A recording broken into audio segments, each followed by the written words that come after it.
Good morning and welcome to My Catechism.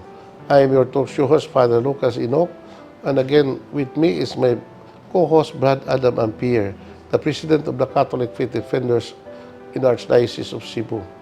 We are now on the 22nd Sunday in ordinary time according to our church's liturgical calendar, and our gospel reading is taken from the Gospel of Mark, chapter 7, verses 1 to 8, then verses 14 to 15, 21 to 23. And this is about the issue raised by the Pharisees against the disciples of Jesus by not observing the Mosaic law concerning the right way to exercise, how to make themselves fulfill the commandment, especially when they eat. There is what we call the Mosaic principles that the people observe. The right way to how to eat and how to purify themselves. It's a question of purity based on the Mosaic principles, and also based on what we call the standard that the Jewish people had to observe in regards to the right way of observing the Mosaic law concerning purity. Not only according to Mosaic law, but also by the what you call the standard of the elders of the people of Israel. So this is something that Adam and Pierre will be discussing with me in this particular gospel reading, and we encourage you, my dear brothers and sisters, to stay with us. We'll be back after this short break.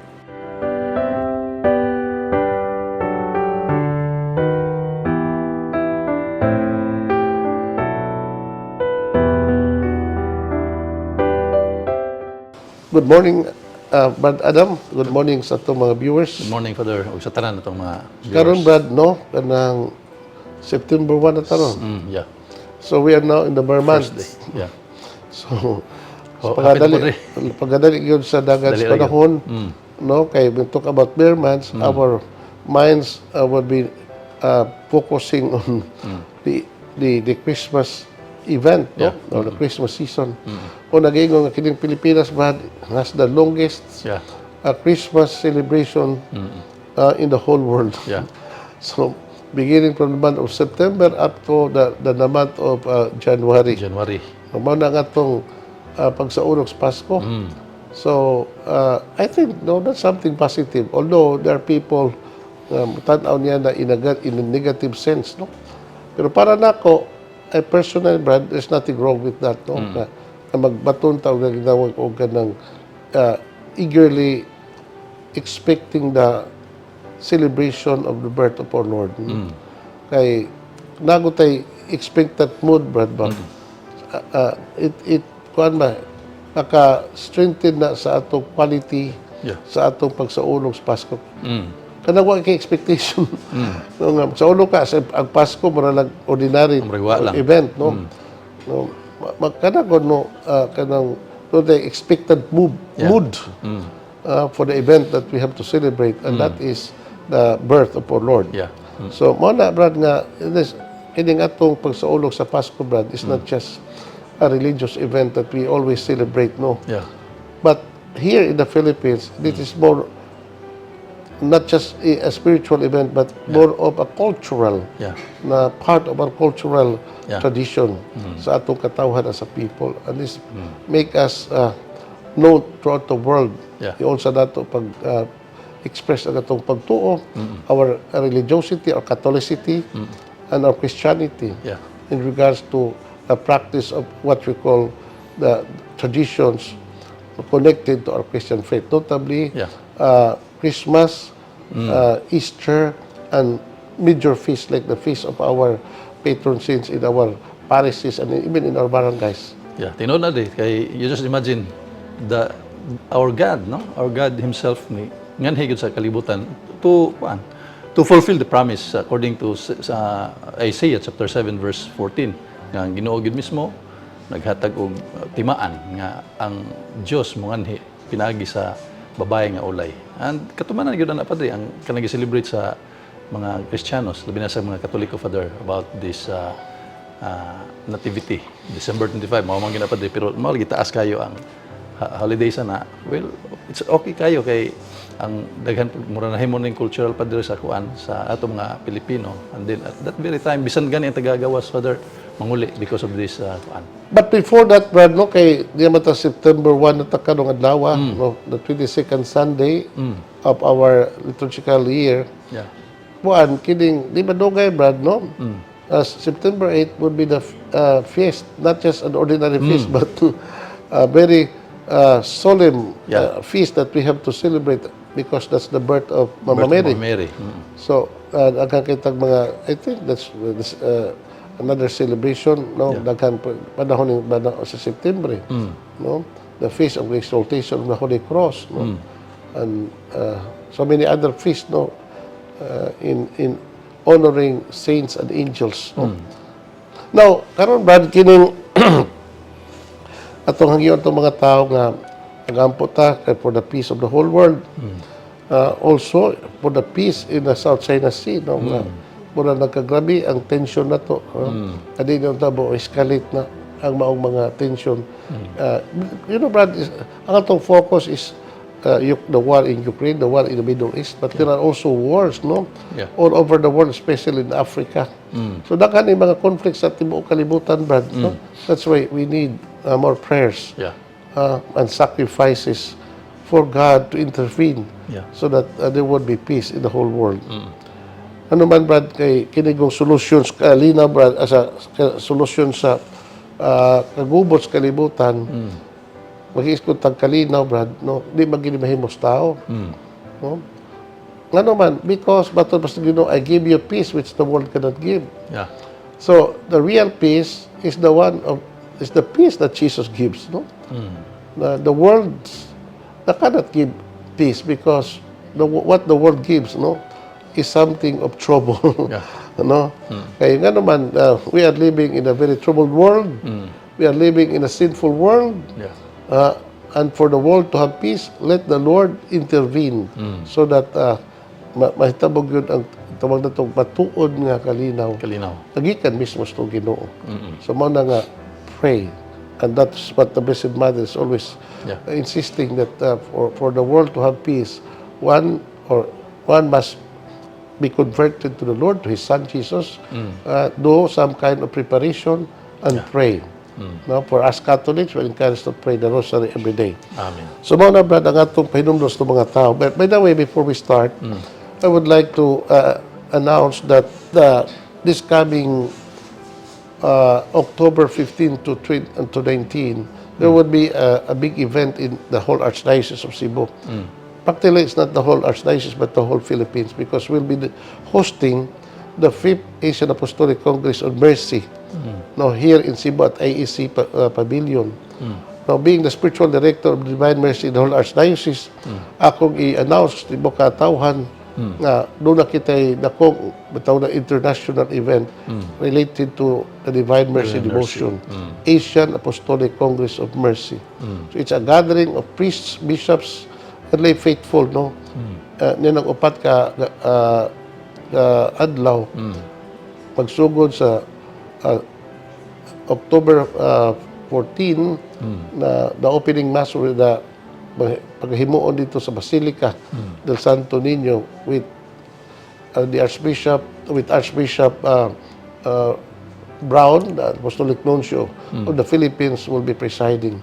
So that's open for all, for everybody, for public, and it will be ended October 19 nga sa kadlaw sa alas 4 pahigayon ang dawn procession sa Divine Mercy image from Capitol Building down to the Basilica again of Senior Santo Niño. That would be a grand event na paghibuon. It's a replica of what we did in 2015 nga naghimog tawag Eucharistic International Eucharistic Congress. But now it's not Eucharistic Congress, but the Divine Mercy Congress for the whole of Asia. Nakaroon, Brad, ato nang basahon ang ato Ebanghelyo. Sige, Father. The Lord be with you. And with your spirit. A reading from the Holy Gospel according to Mark. Glory to you, O Lord. The tradition of the elders. When the Pharisees with some scribes who had come from Jerusalem gathered around Jesus, they observed that some of his disciples ate their meals with unclean, that is, unwashed hands. For the Pharisees, and in fact all Jews, do not eat without carefully washing their hands, keeping the traditions of the elders. And on coming from the marketplace, they do not eat without purifying themselves. And there are many other things that they have traditionally observed. The purification of cups and jugs and kettles and beds.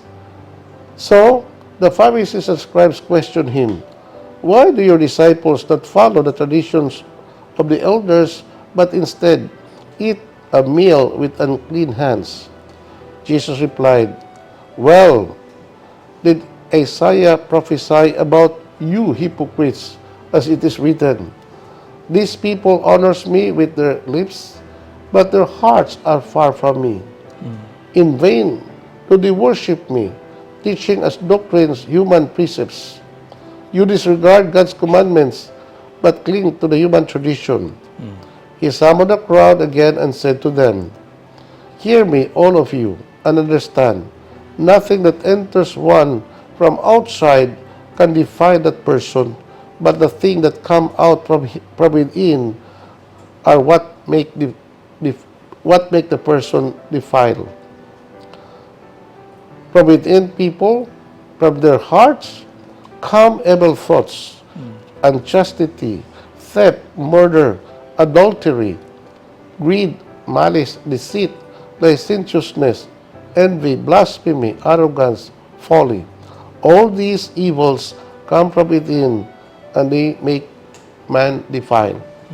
The Gospel of the Lord. Praise to you, Lord Jesus Christ. You know, Brad, manindot itong Ebanghelyo, no?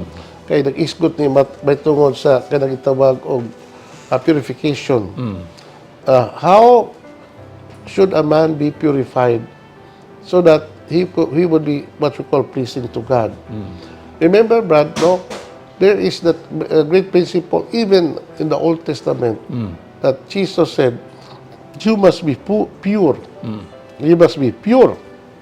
You must be holy. Yeah. You must be perfect, Yeah. as your heavenly Father is perfect and holy and pure." So, the teachers of the law, the scribes, and even the Pharisees, no, try to accept that principle, that basic commandment to be holy, to be pure, and to be clean, no?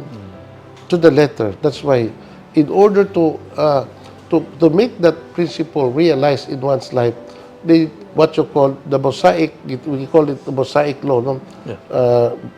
It was the job of the scribes, no, to interpret such basic principle, applying that to ordinary event of human life.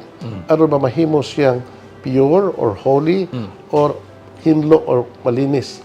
Pero hindi lagi, Brad, no, there's not something wrong in this principle, Brad. No, but with the coming of our Lord, He wanted to, to interpret this principle, no, according to His own standard, not on the basis of the standard of the elders, itawag nila og tradition of the elders, not on the basis of the strict commandments of the Mosaic law, but there is something higher that Jesus proposed to His disciples and to all of us, how to make ourselves pure, clean, and holy. Amen. And this is something that we have to discuss after the short break. Please stay with us. Okay.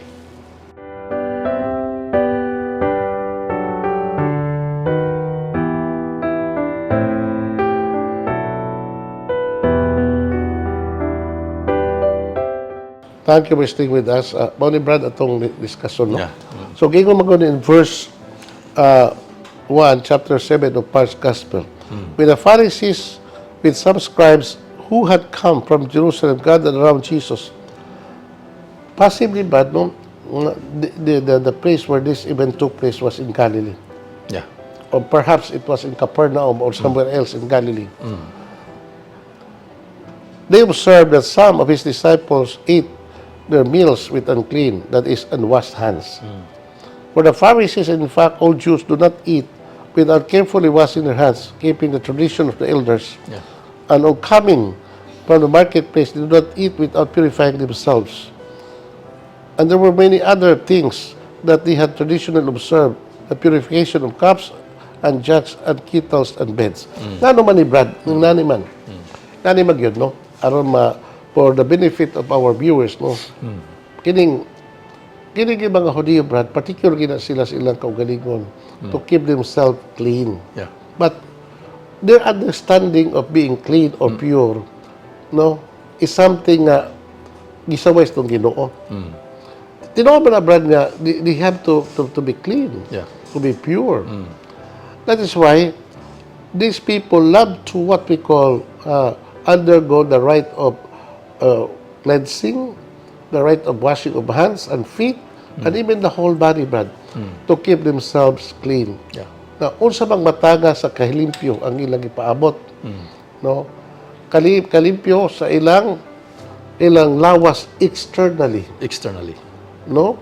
Because if these people are unclean because they touch unclean food or they eat unclean food, unclean things, no, from the marketplace or anywhere, no? That would render them unclean, that therefore they are not fit to enter the temple. So, mo na i-observe, Brad, no? Mo nga, suma sa balao ni Moises o tradition sa ilang elders, Brad. Mo nga, anything that belongs to the Gentiles are clean. Yeah. Or unclean. Unclean. And touching these unclean things from the Gentiles, from the pagans, no, would also make the people of Israel unclean. O na mahugawan sa sila, matakdan sila sa kahugawan sa mga dili Hudiyo. Yeah.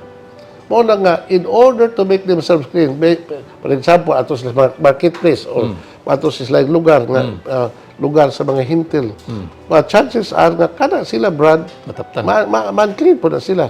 Like for example, if you go beyond the confine of the Jewish place, they have to. That's why the Jewish people will never enter the Gentile territory. Kaya ang yuta ka iya sa mga hintil, ang abog nga sa matapot sa ilang tiil would also make them unclean. Yeah. Unya mao na nga gikan kay sa lahing biyahe, inagsulod sa balay, they would always do the rite of purification. Mao na doon na sila banga sa ilang outside of the house. Ang ilang mga slaves usahay mo purify nila, uhugas silang tiil because they believe that even the dust that came from the Gentile land were unclean, and that would also make them unclean. So, mo na nga mga ilang kettle, Brad, ilang mga padaksan, ilang mga kaldero, ang ilang mga plato, no? Kinahanglan hugasan gina nila because that the possibility nga kini sila taktan or nagunitan sa makamot sa mga hintil nga who are unclean. No, mo na nga they're so meticulous in doing this particular ritual of uncleanness, the ritual of purification or rite of purification, rite of washing.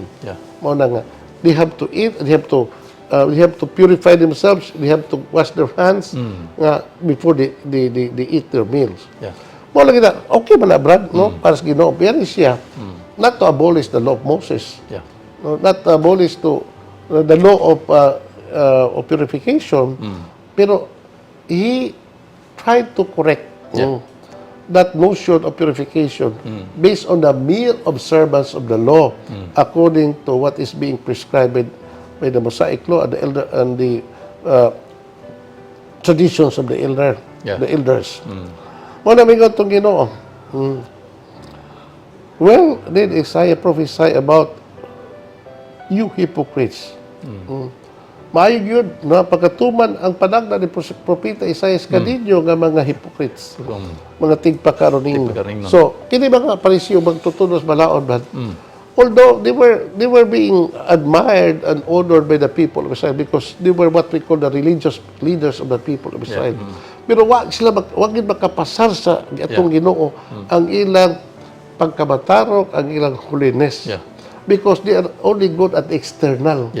Okay, but follow the law of Moses. Follow the Mosaic principles. Then you will be righteous. You will be justified before God. Yeah. No. Ngano man, para sa Ginoo, Brad, dili man ang naas gawas ang gikit-kitanaw, kundi dili ang nasa sulod sa kasing-kasing. Correct. Muna nga, the first thing that you have to do, para sa Ginoo, no, is purify yourselves internally. Dili sulod rin. Ano man, yung sa particular na mga external act of religion, mga external ritual, but what about your heart? Yeah.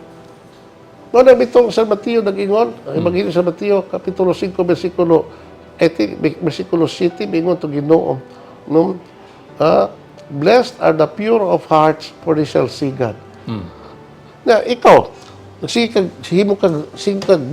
hugas imong kamot ug tiit sa imong lawas nimo. Pero nakadimo pagka-maritis, nakadimo paghimantayon, nakadimo ang mga hunahunang dautan, nakadimo kahugawan, no? Mga malaway nga nasa imong hunahuna, nangingos tong Ginoo, no? What made a person unclean? Kung sa tuyo gisulti? Hear me and understand, nothing that enters one from the outside can defile a person, but the things that come out from within are what defiles. From within the people, from their hearts comes evil thoughts, no, kahugawan, kalawayan, pangawat, pagpatay, adultery, greed, greed, Brad, kahakog, malice, deceit, licentiousness, envy, blasphemy, arrogance, folly, kiningtanan, gikan sa kasing-kasing sa tao, and that would make him unclean. Correct. O na nga. Sa di pa mo purify sa inyong mga kamot og tiil, sa di pa mo manghugas, kung Ginoo, hugasin ang inyong kasing-kasing. Nga naman, because God would not judge us on the basis of our external behavior. He would judge us on the basis of what is inside our heart, what is inside of our minds, what is inside of our will, no? Kaya ang pagka patarong sa tao, brother, man sa imong external behavior, correct. Kundi unsay na imong kasing-kasing. For example, dunay mga tao external buutan kay sila buutan kay, pero nasul silang kasing-kasing ng pagdubot, kasuko, no? Greed, ang pagpadaway, no, mga kahugawan nasa una. Mao na unahon nato paghinlo. Amen. No? Ngano man, what you are depends on what your heart. Mao na nga, be careful with your heart. Yeah. Mao ginagitudo nato, brad, Ginoo. Kay ngano, ang Ginoo dili lamang maghukom nato unsa ito gibuhat, hukman niya unsay naa sa atong hunahuna, naa sa atong gibati, sa atong kasing-kasing, ug naa sa atong tinguha, atong will. For example, brad, mingon ta, wag ko kapatay. Mingon to tinuod, wag ka kapatay. Pero mingon sa bisan kinsa nga masuko sa katao, no, taralon sa hukmanan. Correct. Wag ka kapatay, pero kapila man yung patya, brad, no? Ang imong sikataw pinaagi sa imong kasuko. Sa imong kasing-kasing na pakitaan ko tawo harap patkin ko magina. Ya kapila nimo, kapila nimo. Kadaghan gyud. Kapila nimo tunguhang mga maong tao. Mamatay ka pala unta, masakit pala unta ka, no. Daghan kay tanan, brad, no. So the desire to kill a man is actually forbidden. You may not have the act of killing, external act of killing the person. No? Kapila nimo siya patya sa imong nahuna. Sa ito pa rin, bisag physically, wag din mo siya unsa dili, pero sa sulti nimo. Example, there's a commandment, the 6th commandment, thou shalt commit adultery. Ano ka, wa ko ka-commit adultery, wa ko magbabay. Kapila ka maka-commit adultery, pagtanaw sa babae nimo nga, mahugaw imong nahuna nga, daghan kay tadanan, maka-commit adultery. So we have to be careful. Kumpisal rin. Yapil, should na. And we'll continue discussing this particular verse of the gospel after this short break. Please stay with us. Okay.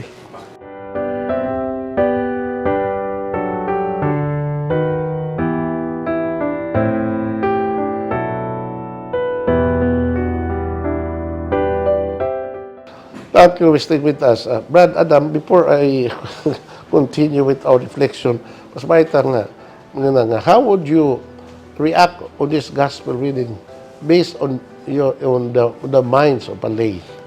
Sa ang Mosaic Law, Father, sa akong na kuan na hibaw na basa mura og more on human tradition, Father, nga lahi sa sa Ginoo, because sa sa simbahan more on divine revelation or kining mga apostolic tradition, Father, nga gikan gyud sa simbahan, gikan gyud sa mga father of the church ang gihatag diha sa simbahan.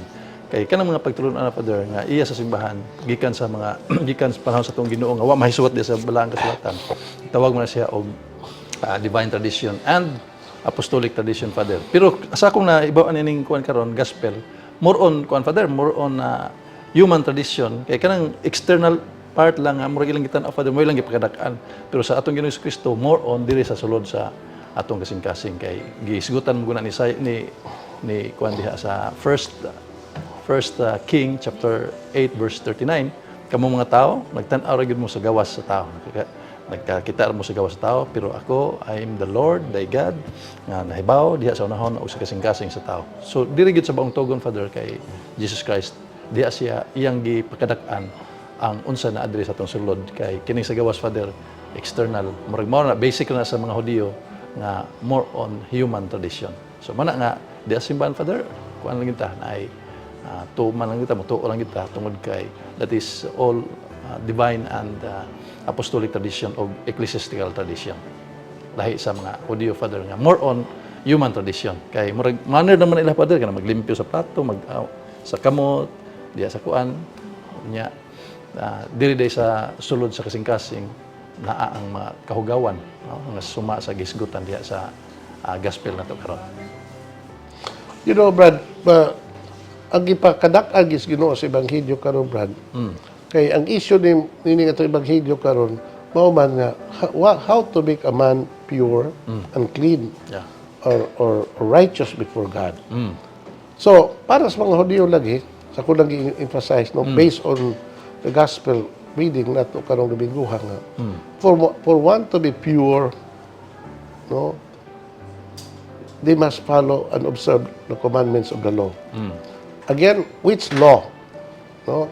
The Mosaic law and the traditions of the elders. Yeah. Pero lagi, Brad, kining mga criticism sa mga Parisiyo against the disciples of our Lord for not observing properly the demands of purification. Kining tan-aw sa Ginoo nga that is not the most important thing. Yeah. The most important thing for Jesus is not how, but what exactly is the condition of your heart. No matter how you observe, no, the meticulous way of washing your hands and feet, but if there is no conversion of your heart, then you are far from being religious and being righteous and being clean. Muna nga, the very heart of the matter, Brad, is not the question of the external action sa usa ka tawo, but of the condition of human heart. Kinagingon, the heart of the matter does not really concerns purity, laws, as the Pharisees insinuate. Jesus says, it is not the matter of it is a matter of the heart. The real impurities do not come from external factors, but from what comes out of one's heart. So defilement, but has nothing to do with what passes into our into or out of our hands, but with what enters goes out of the hearts. Yeah. No, kini Brad, kining maong kuan ba, kining maong verse karon sa ebanghelyo, no? It's not only about how to do the washing, the right way to purify. Yeah. But there's also a question here, Brad, about what kind of food that one has to eat according to the Mosaic law. Yeah. Because there are food that considered unclean. Unclean. Kung ang mga baboy, Baboy, usa na. mga dugo, Dinuguan. mga baka mananap nga wa makapasar sa gitawag dietary law sa mga Hudyo. Ya, mga isda nga way himbis. Wahimbis. No, etc. So, para sa mga Hudyo, Brad, no? Kung makakaon sila ng mga pagkauna, at putting them unclean. Mao na nga, doon ay mga tinuan ron, Brad, ng padayon niya ng maong observance nga di sa kaon baboy. Yeah. Kaya lagi para lang baboy, hugaw, therefore di angay kanon. Di sa makaon dugo, kaya according to ang dugo, no, suba sa balaod ni Moses, according to the book of Leviticus, that is forbidden. Yeah. Because they believe that the dugo is the source of life. No. Unya, atong akong i-mention dito, nga, dili ginaagay kanon, kaya lagi, batod pa, giisip mga hugaw. Pero, Brad, no, there is what we call the supreme law that we have to observe. Yeah.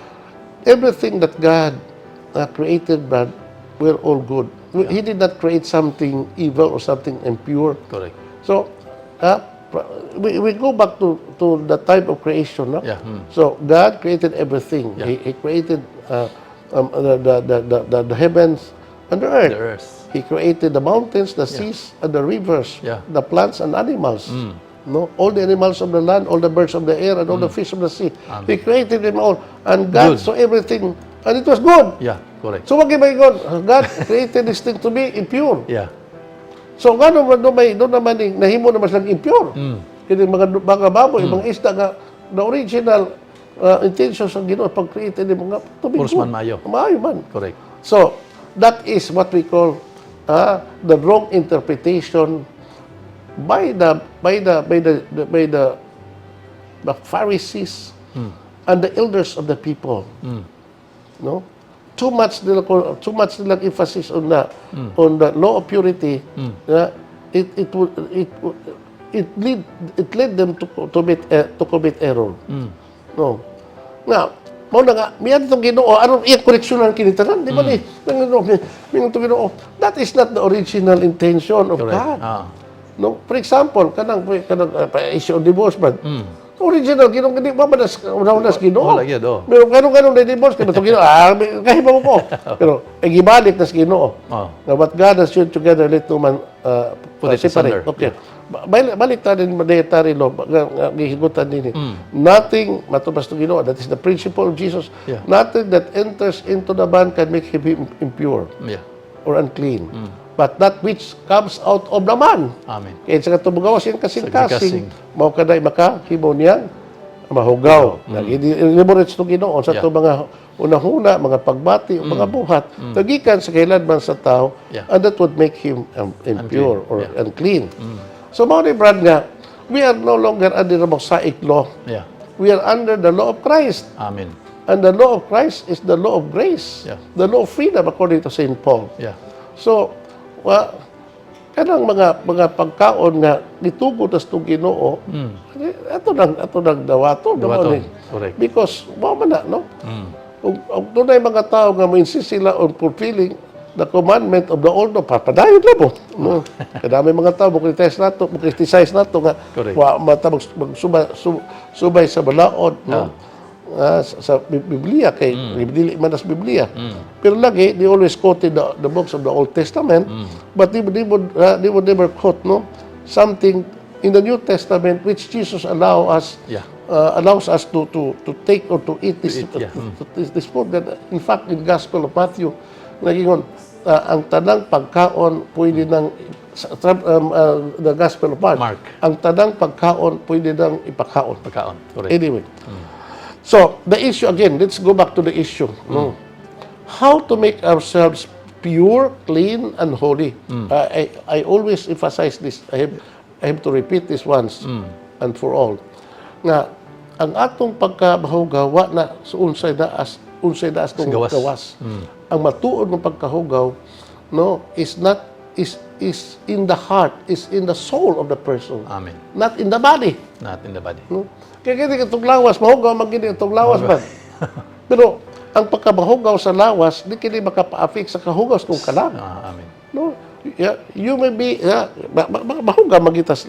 Because we talk about cleanliness, but it is not what we call hygienic terms. Not to emphasize. But it's more of moral kind of holiness and goodness nga ngayon natong batunan ng kinabuhian. Yeah. No? So while it is true that we have to take care of our body, we have to wash, Yeah. but the greater things that we have to emphasize, no, atong pagtagad ang kalimpyos atong kasing-kasing ug ang kalimpyos tong kalag. Amen. Mao na, brad.